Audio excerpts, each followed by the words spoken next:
Hey everybody, this is Jim at FreeChartVideos.com using time-honored techniques to understand modern markets.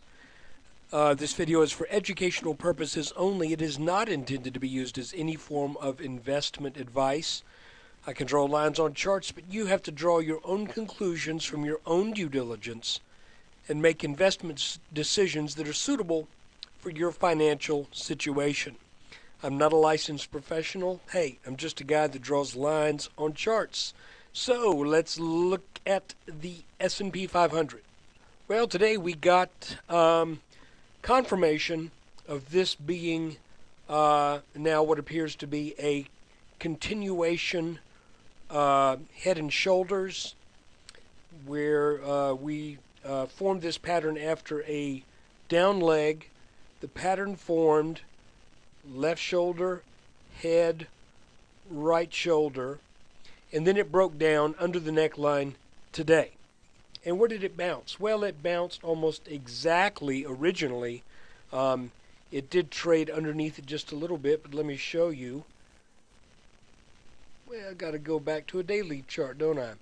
We've got this neckline from this head and shoulders back here that formed over a year ago and broke out in about the same time of year that this one is breaking down. So here we have this inverse head and shoulders neckline, and I want you to see that when we extend that, you can see that it provided support today.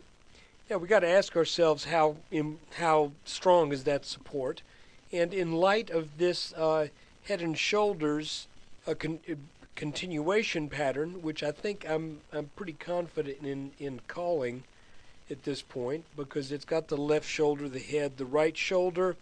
The volume on this last rally was pretty weak, so it's got the hallmarks of a head and shoulders pattern. And the target from this pattern, now that we know exactly where it broke down, would be at this line right here. That's the minimum target, and that gives us a minimum target of about 1,052 roughly. I'm kind of thinking, if it's going to go to all the trouble to go to 1,052, why not tack on a little bit more and check out this neckline from the really big inverse head and shoulders that broke out back here more than 2 years ago. That never got a good back test. Now what's kind of scary, and I'll leave it out of it right now, but well, we'll get there. We'll get there. I don't want to get too much conjecture, but I think you can see where I'm going with this. If we were to break down and then head down to this level right here, then rally back up to 1,200 and then slide back down again, this becomes a really big head and shoulders pattern that would be a harbinger of really bad things if that neckline were to break. But hey, that's way too early to be talking about that. All we need to look at right now is it's what's been going on for the past few months. And again, I'll remind you that the driving pattern that got this all going was this head and shoulders top. You can see how that caused a real wave of panic selling. Now we've got a consolidation in the form of what looked like a bear flag, but we never quite made it up to touch that top line. So therefore that gets changed from a standard bear flag to a head and shoulders consolidation. It's still a flag type of pattern. It's serving as a flag. So as we look at a, come to daddy. I'll tell you what, let's look at it on a 2-minute chart. As we look at a 2-minute chart, you can see that that the markets sold down heavy, then started to back down into this channel. I drew this bottom line a couple different places today. Of course, the obvious thing is originally It started on that bottom, and maybe that's it, but that gets 3 levels to line up, and this also gets 3 levels to line up. It's really a matter of preference, and so let's put it there. That's good enough. We'll split the difference between the two. We'll do it right there. That little downward channel broke out near the end of the day, and I believe this is likely setting up a back test of this 1145, roughly the mid 1140s neckline. Here's the deal. You've got this descending line that should serve as resistance, and we've got the neckline that should serve as resistance. And I kind of suspect we will at least get a test on this, but and I'm not one to believe in gap filling, but it would not surprise me if we make it over this line and go up and test this in an attempt to quote fill this gap that was the large gap down at the open. Would not surprise me. I still think, however, the safe trade is short on a return to this neckline, but don't go all gonzo on it and bonkers. I'm thinking save a little dry powder just in case there's a rally that takes it back up a little higher. Now, additionally, let's look at this in terms of the trading techniques as outlined in Edwards and McGee's technical analysis of stock trends. He's got some pretty strong guidelines for trading head and shoulders patterns, and I want to go over that right now with you. There are 3 things where he says this is where you enter the trade, either short from a head and shoulders top or long from a head and shoulders bottom.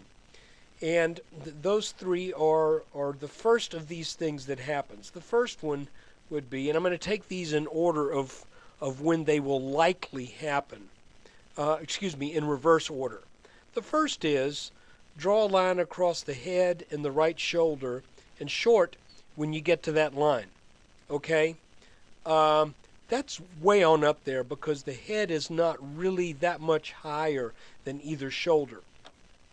Okay? So I doubt that is going to be where the trade is placed. The second is short on a 40% retracement from the from the top of the right shoulder to the bottom of the breakout move. Okay, I've got a couple retracement tools here, so just kind of bear with me. I'm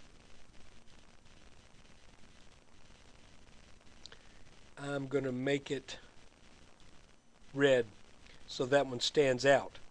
That 40% retracement is actually over 1150. It's at about 1154, 1155. So that would be another area where you would consider the short trade, roughly 1153, 1154. And then the third point for a short trade based upon this pattern would be a return to the neckline. So it appears to me that we will get the return to the neckline likely first. So I would look for that. If we don't get that, and somewhere down the road in a couple of weeks, let's say we just kind of saucer out of this, and then in a couple of weeks we start to head back up, and by then, if our neckline is above this black line, then his rule says short on the black line. You short on the first line you get to, either the neckline, the 40% retracement, or the line drawn over the head and the top of the right shoulder. Now this line right here is more applicable for patterns where it has a tall head and a shallow right shoulder. So I don't think this is going to come into play at all here. But this line and this line could very well come into play. And again, we're looking at a target in the mid thousands, in the 1050s as a minimum target. I tend to think if it's going to make it down there, which it should, that it will likely continue that move on down a bit more. So look, that is the update for today. Thank you for watching. I want to remind you that look for an announcement just before the 1st of October. I'm going with a very affordable subscription service for these daily updates. And when I do that, I want you to know I feel somewhat inspired to go a little bit beyond what I've been doing so far. And I don't mean that that I'm going to start throwing up a bunch of RSI, MACD, and a bunch of stochastics and that kind of hogwash at you, because I don't really put much faith in that stuff. That stuff is all pretty much backwards looking. But what I want to say is that I believe that as subscribers come online, just knowing my personality, I want to do something to keep everybody happy. So please consider that subscription, $19.95 per month or $189.95 per year. If you're an active trader and you've gotten anything out of what these videos have to offer, you likely will make that up in no time whatsoever if the markets continue to behave according to these old school chart patterns and channels. So look, thanks again for watching. When you get a chance, please visit me at freechartvideos.com, where at least until the end of September, it is still free chart videos, but we will always use time-honored techniques to understand modern markets. Thanks again.